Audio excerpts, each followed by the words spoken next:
이번 시간에는 이혼을 하는 사주, 이혼을 하는 사주가 어떤 구조의 사주인가 하는 것에 대해서 한번 공부를 해보도록 하겠습니다. 그러니까 반드시 이혼을 한다기보다도 이제 어떤 사정이 생겨서 결혼할 때 그 마음이나 결심 이런 것과는 이제 반대의 현상이 생김으로써 그것을 서로가 감내하기 어려운 상황에 직면한 거죠. 그래서 이혼을 합니다. 그래서 이런 이혼하는 사주는 대체적으로 원사주의 원래 타고난 사주의 이혼의 가능성을 내포하고 있는 경우에 그런 경우도 일어날 수 있고, 단지 원사주가 이혼의 가능성을 안고 있다고 해서 반드시 이혼하지는 않습니다. 그래서 원사주가 약간 흠이 있더라도 누구나 사람은 불완전하기 때문에 다 흠이 있죠. 그런데 그것이 이제 그 대운을 만나가지고 그럴 때, 대운이나 세운에서도 그 이혼을 부추기는 운들을 만났을 때, 결정적으로 이혼을 결심하고 또 이혼을 실행하게 되는 그런 현상이 있습니다. 그래서 우리가 사주를 보거나 이렇게 할 때 개운이라는 것이 있는데, 그러니까 운을 고친다는 거죠. 개운이라는 것이 굉장히 어렵습니다. 쉽게 되지 않는 일들인데 그중에서 가장 가능성이 높고 한번 시도해 볼 만한 것이 뭐냐면은 이 궁합입니다. 궁합. 그러니까 이혼의 가능성이 높은 사주를 가지고 있는 사람들은 그게 가능하지 않을 수가 있지만은 가능하다면은 궁합을 좀 봐서 결혼을 하면 훨씬 더 이혼 가능성을 줄이고 또 결혼 생활이 평탄하고 행복하다는 거죠. 그러니까 사람이 보통 이제 20에서 30세가 되면 결혼을 하는데, 이때 결혼을 해서 나머지 인생을 살아가는 과정이 굉장히 매일매일 불화하고 갈등하고 때리고 부수고 이런 상황을 견뎌낸다는 것은 굉장히 어렵습니다. 그래서 이것을 피할 수가 있는 어느 정도 가능성이 있다는 거죠. 그래서 원사주가 그 이혼의 가능성이 높은 또는 이혼의 가능성을 내재하고 있는 그런 사주는 궁합을 봐서 결혼을 한다면은 상당히 그 부분을 줄여서 그 행복한 인생을 끌어갈 수 있다, 이렇게 볼 수가 있겠습니다. 그러니까 개운이 쉽지 않은데 모든 사주에 한다는 것은 쉽지 않습니다. 개운하는 것이 부적 하나를 써서 해결되고 이런 정도의 수준이라면은 모든 사람이 다 대통령이 되고 재벌이 될 수 있습니다. 운을 고쳐서. 그러나 그런 것은 불가능하게 합니다. 그래서 안 됩니다. 보통은 개운을 한다는 것이 굉장히 어렵고 쉽게 실행되는 게 아닙니다. 그러나 궁합만큼은 각자가 일단 한번 선택을 할 수 있는 것이죠. 선택의 여지가 있는 부분이기 때문에 선택을 할 능력이나 재량이 되는 사람, 그런 사람은 선택을 해서 결혼을 한다면 인생의 많은 부분이 도움이 될 것이다, 이렇게 보기 때문에 본인들의 사주에서 이혼의 가능성을 내재하고 있거나 또는 부부 관계가 원만하지 않을 것으로 보이는 사주라는 걸 알고 있다면 결혼 상대자를 고를 때, 선택을 할 때 반드시 궁합을 한번 봐서 정해라, 이거를 제가 권합니다. 그러니까 궁합만은 개운이 어려운데 궁합만은 이 궁합을 봐서 하는, 이 궁합은 개인의 선택 사항이기 때문에 개운을 해볼 수가 있다는 것이죠. 그래서 이 부분을 오늘 제가 중점적으로 조금 설명을 해드리도록 하겠습니다.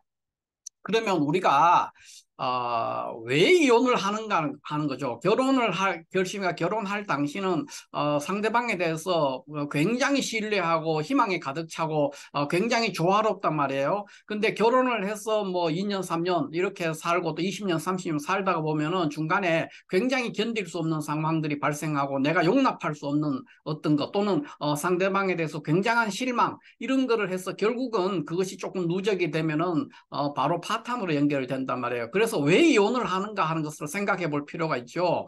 근데 왜 이혼을 하느냐 하면은 대부분 사람들은 그 욕망, 그러니까 세속적인 어떤 욕망입니다. 세속의 욕망이니까, 이게 세속의 욕망이라는 게 대부분 뭡니까? 돈과 사회적 지위입니다. 권력이죠. 돈과 사회적 지위를 모든 가치의 기준에 두는 겁니다. 어떤 상대방을 선택할 때, 배우자를 선택할 때 돈과 명예, 그러니까 돈과 명예 또는 돈과 사회적 지위에서 유리하게 되느냐, 이것을 고려한다는 것이죠. 이것을 고려해서 결혼을 선택한다는 겁니다. 그런데 결혼은 그런 어떤 그 사람의 어떤 외모라든가 돈이라든가 사회적 지위가 결혼의 조건이 되지는 않습니다. 실제로 살아보신 많은 분들이 뭐 나이가 40, 50 되신 분들은 그것을 아주 절실하게 느낄 겁니다.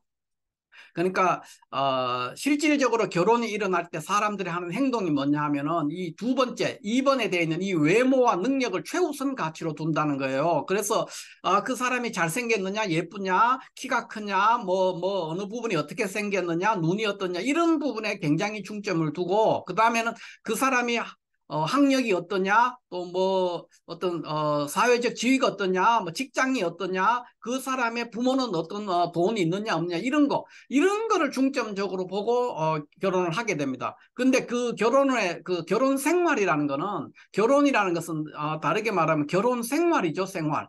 생활이니까 인생이에요. 긴 시간을 얘기하는 겁니다. 이것은 결혼의 생활이기 때문에 이거는 순간적인 외모나 능력, 순간적인 판단의 대상이지만 결혼 생활은 나의 일부가 되는 겁니다. 그러니까 내 삶의 일부분이 되는 거기 때문에 생활을 하는 거기 때문에 이것은 굉장히 중요한 테마가 될 수가 있습니다. 그래서 외모와 능력을 위주로 해서 상대방 배우자를 선택하기 때문에 결혼을 했을 때 결혼 생활이 파탄에 가고 이혼에 이르게 된다는 겁니다. 그러면 먼저 결혼을 할 때 궁합을 보는 것도 중요하지만은 결혼을 할 결혼 정년기에 있는 사람들 또는 이혼을 하고 재혼을 하는 사람들 이런 사람들은 반드시 봐야 되는 것이 이 부분에 중점적으로 한번 생각을 해봐야 돼요. 그 상대방의 성격이 어떠냐, 어떤 사람을 배려할 수 있느냐, 뭐 참을성이 어떠냐, 또 그 뭐 부드러우냐, 또는 어떤 상황에서 과단성 있게 결단을 할 수 있는 사람이냐, 뭐 이런 여러 가지 성격의 특징이 있지 않습니까?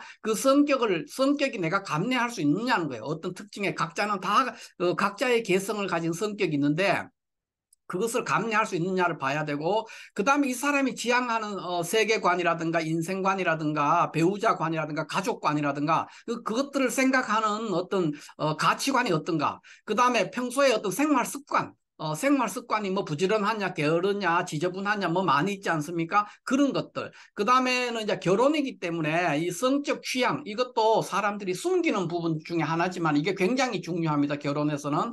뭐 성적 취향이나 이런 게 중요하지 않다 그러면 남자는 남자끼리, 여자는 여자끼리 함께 살면 훨씬 더 편할 수가 있습니다. 근데 이 성적 취향은 결혼에서 중요한 필수 요소가 됩니다. 이런데 대부분 결혼할 때 이 부분은 이제 무시하는 것이죠. 뭐 다 그러려니 이렇게 하는데 그렇지가 않습니다. 그러니까 어떤 사람은 성격 취향이 뭐 육식동물의 어떤 성격 취향을 간다. 예를 들어서 뭐 병강세적인 어떤 그런 성격 취향을 가지고 있다. 근데 어떤 사람은 뭐 옥녀와 같은 그런 성격 취향을 가지고 있다. 또는 뭐 어떤 사람은 신사임당의 성격 취향을 가지고 있다. 이렇게 다 다를 수 있지 않습니까? 어떤 사람은 육식동물이고 어떤 사람은 초식동물이 될 수 있고 어떤 사람은 또 육식도 초식도 아닌 뭐그 혼합식이죠. 이런 형태의 여러 가지 형태가 있다는 겁니다. 그것을 내가 생각하는 그런 어떤 그 각자 본인들이 생각하는 그거의 가치관, 그러니까 결혼 생활에서의 어떤 성적 부부 관계에서 내가 그것을 감내할 수 있느냐, 나는 그런 것이 좋다든가 뭐 이렇게 되면 문제가 없습니다. 그것이 맞느냐를 봐야 돼요. 그러니까 성적 취향도 있지만은 성적 능력도 되겠습니다. 성적 능력. 그러니까 성적인 능력이 굉장히 취약하다. 그러니까 뭐 어떤 그 부분에서 뭐 남자라면은 뭐 발기불능이 있다든가 또는 뭐 너무 그러니까 뭐 빨리 끝난다든가 이런 게 여러 가지가 있을 수가 있거든요.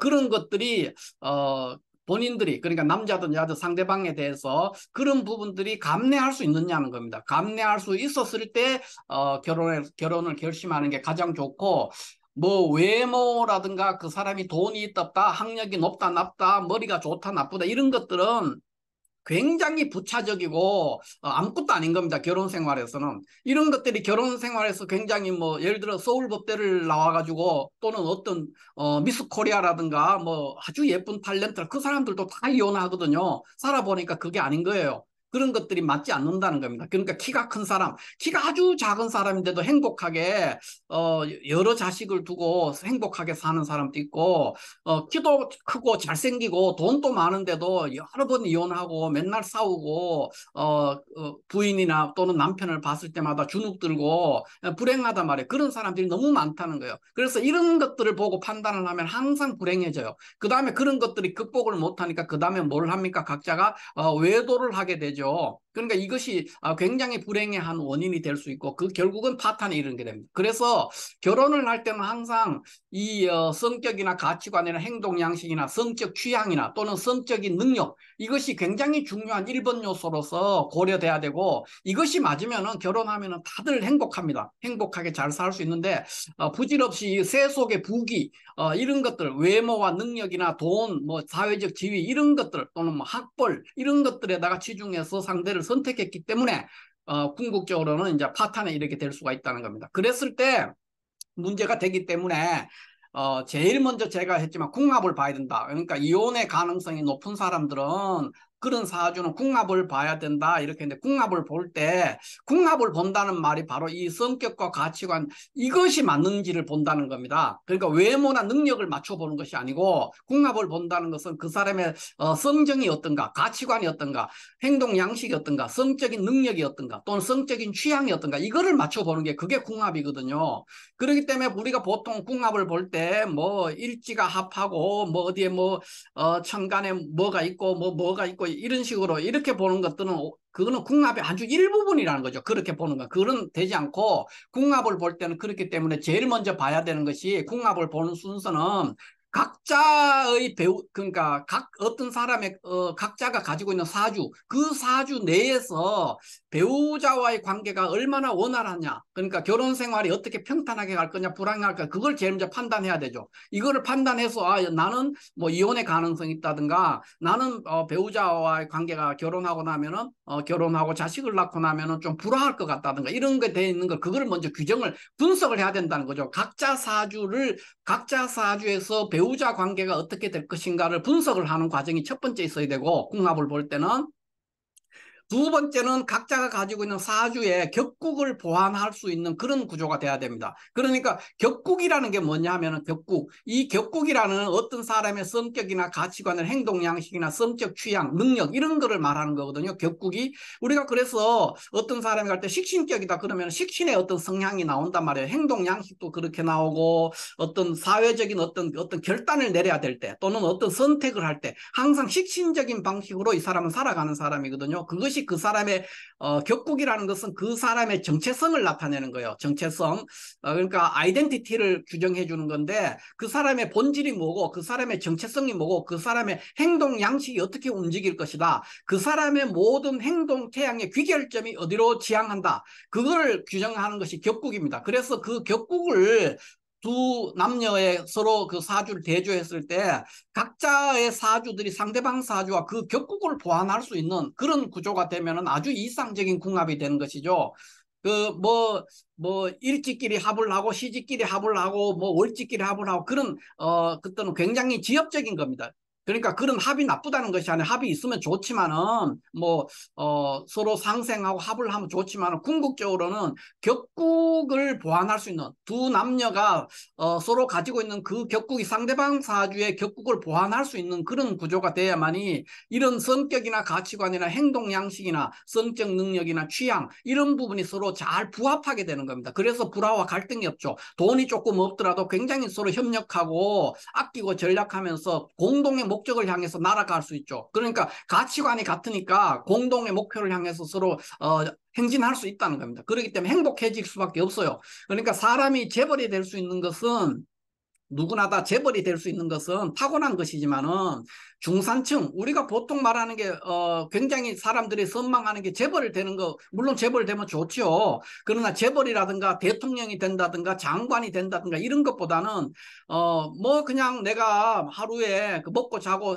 뭐 여행을 하고 생활하고 자식을 키우고 이런데 큰 불편함이 없는 정도 수준 그리고 가족이나 그러니까 부인이나 남편과 또는 자식들과 사이좋게 화목하게 지낸 그거를 많이 지향 다양하지 않습니까? 그거를 하려면은 반드시 격국의 조화를 이루어야 된다. 두 사주가 격국을 보완하지 못하면은 뭐 일지가 합을 하고 무슨 천을귀인이 사주에 가득하고 이런 거 서로 사주에 천을귀인이 다 소용없다는 거예요. 격국을 보완해야만이 이런 것들이 맞기 때문에 돈이 없고 지위가 낮아도 서로가 서로를 볼 때 굉장히 존중하고 아끼고 그런 과정에 이르기 때문에 격국을 보완하는 것이 궁합을 볼 때는 핵심이다. 이렇게 볼 수 있습니다.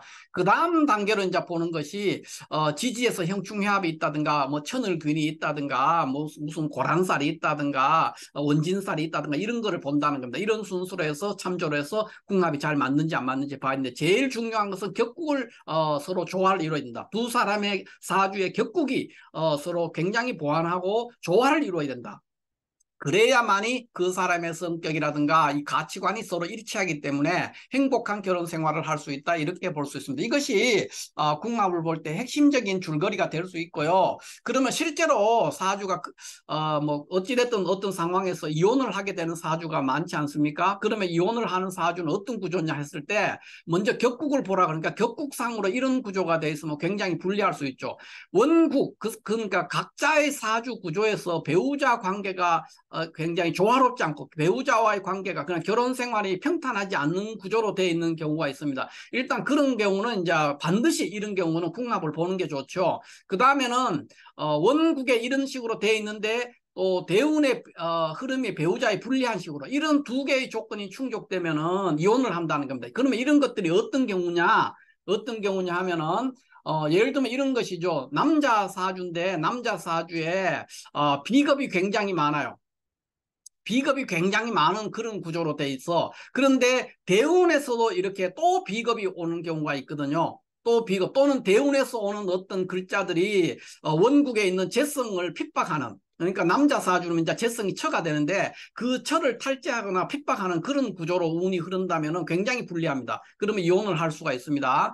그 다음에 또는 뭐 그 원국의 비겁이 중중한데 천간으로는 재성을 하고 지지로는 또 뭐 형충회합이 일어나는, 그러니까 형충이 일어나는 것이죠. 형충. 그러니까 월지 일지 시지 월일시를 형충하는 그런 구조로 흐르게 되면 그것도 또 이혼을 할 가능성이 높습니다. 그러면 여자는 어떻게 되느냐? 여자는 원사주가 그 사람의 사주의 천간에 또는 사주 구조가 식상이 매우 강한 사주, 식상의 기운이 매우 식상이 강한 그런 구조의 사주에서 대운에서 또 이렇게 식상운이 흐를 수가 있어요.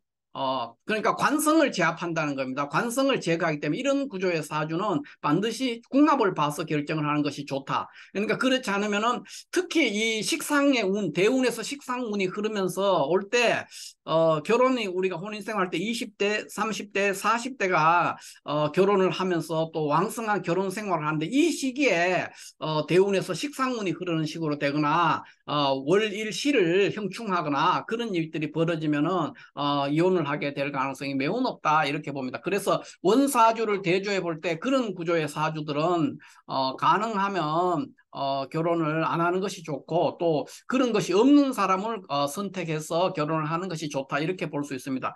그 외에 이혼 가능성이 우리가 일주 이런 것들은 이제 전문가가 아니면은 보기가 굉장히 어렵죠. 그것도 전문가 중에서도 그러니까 그 사주의 그 격국의 그 구조를 완벽하게 이해할 수 있는 사람이 아니면은 이런 것들을 보기가 굉장히 어렵습니다. 그런데 일반적으로 그냥 일주를 기준으로 많이 이제 보는데 저는 이제 정확하진 않지만 이런 것들은 정확하지 않습니다.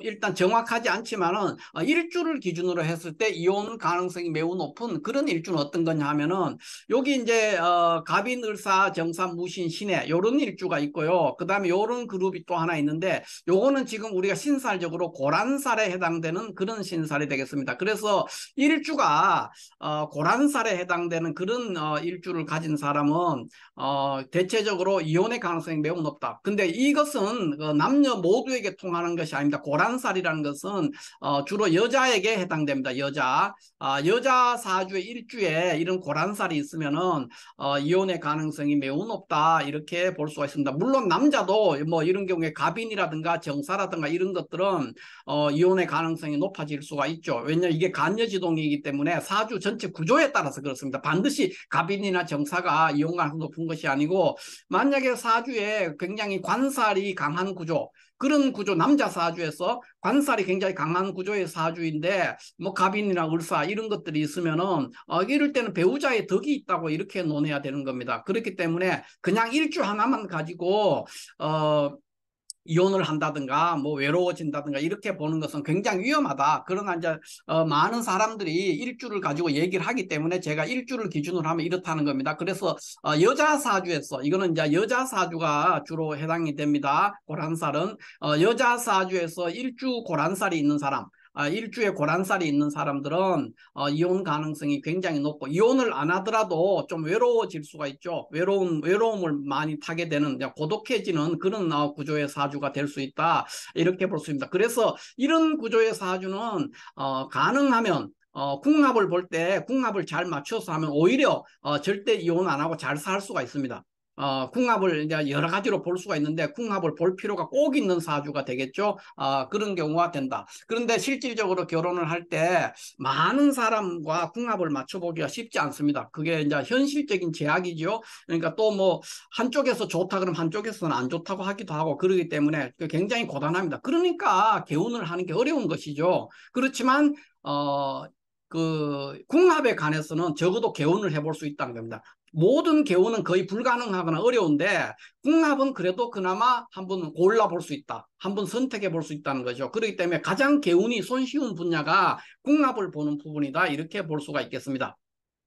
그 다음에 요 뒤에 있는 것들은 이제 여러 가지입니다. 그러니까 일간이 뭐 절지에 있다든가 또는 음양살이라든가 간여지동이라든가 여러 개가 섞여 있는데 주로 이제 좌우묘유가 이렇게 있는 경우에 많은 이혼의 가능성이 내포되게 됩니다. 왜냐하면 지장간에 아무것도 없고 순수한 기운들을 가지고 있거든요. 그렇기 때문에 항상 이런 그 이혼의 가능성을 안고 있다, 이렇게 볼 수 있죠. 그래서 을류, 병자, 을류일주나 병자일주, 기묘일주, 신묘일주, 임자일주, 개일주들은 이혼의, 그러니까 고란살도 아니고 이거는 뭐 아무것도 아닌 거지만 이혼의 가능성이 있습니다. 여기서 보면은 이제 예를 들면 개일주 같은 경우에는 왜 이혼의 가능성이 있느냐 하면은 이혼을 하지 않더라도 이 개일주는 굉장히 그 고독하고 외로워질 수가 있는 구조가 됩니다. 그런데 이제 이혼, 여기서 이제 궁합에 대한 얘기를 하기 때문에 궁합 부분에서도, 그러니까 부부 관계에서도 외롭고 고독하고 아니면은 떨어져 지내거나 이렇게 되는 그런 구조. 그러니까 부부가 같이 함께 있는 것이 아니라 한 집에 살아도 무늬만 부부인 경우도 있고, 또 떨어져 이렇게 사는 주말 부부라든가 해외에서 거주한다든가, 그러니까 부부가 서로 떨어져 가지고 해외와 연계를 맺는다든가 이런 식으로 해서 굉장히 외롭죠. 그렇게 지낼 수가 있는데 왜 그러냐면은 계일주는 해수 중에 있는 간목, 간목이 해수에서 상관이죠. 상관이 생기기 때문에 상관성이 굉장히 강하기 때문에 여자 사주에서 개일주라면 남자 사주는 해당이 안 됩니다. 여자 사주가 일주가 개라면은 상관성이 너무 강하기 때문에 그런 것들로 해서 관성을 관성을 추방하는 것이죠. 관성을 가까이 두지 않습니다. 그래서 고독해질 수가 있는 겁니다. 다 이 사연들이 있는데 이유가 있는데, 이 외에도 60갑자 중에서 일주를 기준으로 이혼 가능성이 높은 일주를 꼭 뭐 찾아내라면 많이 있죠. 추가로 더 있을 수 있는데 대체적으로 뭐 이 정도의 일주만을 얘기하면 이 정도 얘기를 해볼 수가 있겠다, 이렇게 해서 제가 샘플로 한번 제시를 해봤고요. 그 다음에는 이제 신살로 우리가 많이 따질 때 그 지지에서 고신과숙살이 있거나 원진살이나 귀문살 이런 것들이 있으면은 좀 그럴 가능성이 있고, 백호살이나 괴강살이 있는 경우도 이제 이혼 가능성이 있는데, 백호 괴강살은 기본적으로 이혼이라기보다는 다소 이제 불화한다, 배우자와의 관계가 원만하지 않다, 이혼보다는 덜한 거죠. 좀 자주 다투거나 또는 무정해지거나, 그 관계가 굉장히 무정하거나 불화하거나 원만하지 않다, 이런 정도고 이혼까지는 잘 가지 않는 경우가 굉장히 많습니다. 백호 괴강살은. 그래서 요거는 그냥 부부 관계가 좀 불편한 관계다, 또는 부부 관계에 정이 좀 없다. 뭐 이 정도로 또는 무정하다. 이런 정도로 하면 되고요. 간여지동 일주들도 그런 경우가 많습니다. 그런데 간여지동이라든가 이런 신살들은 사주 구조에 따라서 이런 원진살, 귀문살 이런 게 뭐 있더라도 많이 있더라도 전혀 이혼 안 하고 잘 사는 경우도 굉장히 많기 때문에 전체 항상 궁합이나 이혼을 한다든가 안 한다든가 뭐 결혼 생활 이런 거 볼 때는 사주 전체의 격국의 구조와 대운의 흐름을 살펴야 됩니다. 이것이 핵심이죠. 이것이 돼야 되고 이런 그 신살이나 이런 걸 보는 거는 굉장히 지엽적이고 뭐 아주 그 100개가 있으면은 그 중에서 뭐 4개, 5개를 가지고 전체를 얘기하는 식이 되는 겁니다. 그래서 이것은 바람직스럽지 않은데 참조는 해볼 수가 있다는 거죠. 이런 것들이 있으면은. 그래서 이혼을 한다는 것은 어떤 글자 한두 개가 있기 때문에 이혼하는 것은 절대 아닙니다. 그러니까 여러 개가 맞아 떨어졌을 때 그때 이혼을 할 수가 있는 것입니다. 그래서 다시 한번 제가 정리를 하자면은 이혼을 하는 사주는 개운을 해볼 수가 있는데 이혼 가능성이 있는 사주는 결혼을 할 때 그 개운을 해볼 수 있는데 궁합을 통해서 궁합을 맞춰서 개운을 해볼 수가 있다는 겁니다. 그러니까 개운이라는 거는 근원적으로 굉장히 불리하고 굉장히 어렵고 난해한 거죠. 개운을 한다는 게 운을 바꾼다는 게 어렵거든요. 거의 불가능하죠. 그런데 결혼을 할 때 궁합만은 내가 선택할 수 있는 여지가 있기 때문에 이거를 통해서 결혼의 그 불안정함 그런 것들을 제거해 볼 수 있다. 이렇게 제가 말씀을 드렸고 특히 여기에 격국의 구조가 이런 식으로 돼 있거나 이런 사람들은 궁합을 보는 것이 좋고 이외에 뭐 좀 이렇게 고란살이 많아가지고 뭐 그 이혼에 뭐 이런 어떤 가능성 그런 게 있는 사람들은 항상 궁합을 살펴서 맞추면은 굉장히 좋습니다. 그런데 뭐 이거 일주로서 궁합을 맞출 때 이런 경우가 있죠. 예를 들어 신의 일주다. 신의 일주하고 궁합이 가장 잘 맞는 것이 뭐냐? 그러면 이제 병인 일주다 이렇게 말하죠. 그러면 병신합하고 인해합하니까 이것이 궁합이 잘 맞는다 했지만 그렇지 않습니다. 일주만으로 맞춰가지고 궁합이 잘 맞지가 않아요. 결혼을 할 수는 있겠지만은 전체 이런 구조의 사주가 전체가 조화를 이루지 못하면 거의 다 이혼을 한다. 이런 경우에 맞지가 않습니다. 우리가 일주만으로 궁합을 보는 게 얼마나 위험한가 하는 것이 이런 케이스가 되죠. 그러니까 보면은 이제 뭐 여자 사주가 신의 일주다. 그랬을 때 여자 사주 신의 일주가 그 궁합이 이상적인 궁합, 천생연분이 되는 게 어떤 거냐? 그러면 병인 일주랑 만나야 된다. 일주상으로는 그렇죠. 그런데 전체 사주 구조가 그것을 용납하지 않는 경우가 되면은 신의 일주와 병인 일주 남자가 합해도 전혀 오래 가지 못합니다. 금방 이혼합니다. 왜냐하면 이게 천간도 합하고 지지도 합하니까 요 자체로는 좋지만은 사주 전체 구조의 격국이 서로 보완하지 못하면 반드시 이혼으로 이르기 때문에 일주만으로 궁합을 맞추는 것은 굉장히 위험하다. 이것을 제가 다시 한번 말씀을 드립니다. 그래서 이제 정리를 다시 하자면은 이혼을 하는 사주는 궁합을 가능하면 이혼 가능성이 있는 사주는 궁합을 봐야 된다는 이 얘기를 제가 하고 있고요. 그 다음에 결혼을 할 때에 결혼의 이상적인 결혼이 되려면 이렇게 성격이나 가치관이나 행동 양식이나 성적 취향이나 성적인 능력 이거를 중심으로 서로 맞춰야 되는데 그 연애 시절에는 이런 것들을 파악하기가 굉장히 어렵습니다. 과거에는 이 성적 취향이나 능력은 아예 확인할 수가 없었어요. 상대방에 대해서. 그냥 선을 봐서 바로 결혼했기 때문에 이런 것도 겨우 주변의 얘기를 아름아름 들어서 했고 이런 거를 확인해 볼 수는 없는데 지금은 연애 기간들이 다 있기 때문에 이런 성적 취향이나 이런 것을 많은 부분 확인해 볼 수가 있죠. 그래서 이게 맞으면 결혼을 하면 되는데 이거를 버리고 결혼의 핵심적인 조건인 이거를 버리고는 그 사람의 외모와 학벌과 능력과 사회적 지위와 돈 또는 부모의 배경 이런 것들을 보고는 결혼을 하기 때문에 결국은 결혼을 해가 보니까 결혼이라는 거는 결혼 생활이거든요. 결혼 생활이라는 것은 삶이에요. 인생이에요. 인생은 긴 시간이에요. 그 긴 시간을 살다 보니까 이런 외모나 능력은 아무것도 아닌 거예요. 뭐 돈도 많고 키도 크고 잘생겼는데 바람둥이라든가 아니면은 뭐 폭력적이라든가 사람이 또는 무정하다든가 또는 독선적이라든가 지멋대로 한다 이런 여러 가지 능력이 나오면 그게 다 성격이잖아요. 성격이나 행동 양식이잖아요. 이런 것들이 안 맞기 때문에 이혼을 하게 되는 겁니다. 그래서 이거를 맞추는 게 뭐냐면은 격국을 맞춰야 된다는 겁니다. 그러니까 격국이라는 게 뭐냐면 어떤 사람의 정체성 정체성이라든가 그 사람의 본질적인 특성을 규정하는 것이 격국이거든요. 그 격국이 서로 보완을 해서 조화를 이룬다면은 결혼 생활이 평탄할 수밖에 없는 그런 구조가 되기 때문에 나머지 뭐 형충회합이나 신살이네 천을귀니 어쩌네 이런 것들은 부차적인 일들이니까 너무 그런 것도 얽매일 필요 없고 일주가 뭐 고란살이 있으면 이혼한다 이것도 아니라는 거죠. 일주 고란살이 있을지라도 잘 맞는 궁합을 잘 맞추면 전혀 이혼하지 않고 잘 살 수 있고 그렇습니다. 그러니까 일주만으로 또는 어떤 신살 몇 개만으로 뭐 원진살이 있다, 뭐 백호살이 있다, 고신살이 있다 이런 걸로 가지고 결혼 생활이 어렵다든가 이혼한다든가 이혼을 그것 때문에 했다든가 이렇지 않습니다. 전체적으로 이혼을 할 때는 여기에 있는 사주 원사주의 구조와 그다음에 대운의 흐름이 그러니까 상승작용을 이루어서 이혼을 하게 된다 이렇게 볼 수가 있습니다. 자 이렇게 해서 오늘 이혼을 하는 사주가 어떤 사주인가 또는 이혼을 하게 될 가능성이 높은 일주는 어떤 것인가 이런 거에 대해서 전반적으로 한번 살펴봤습니다. 감사합니다.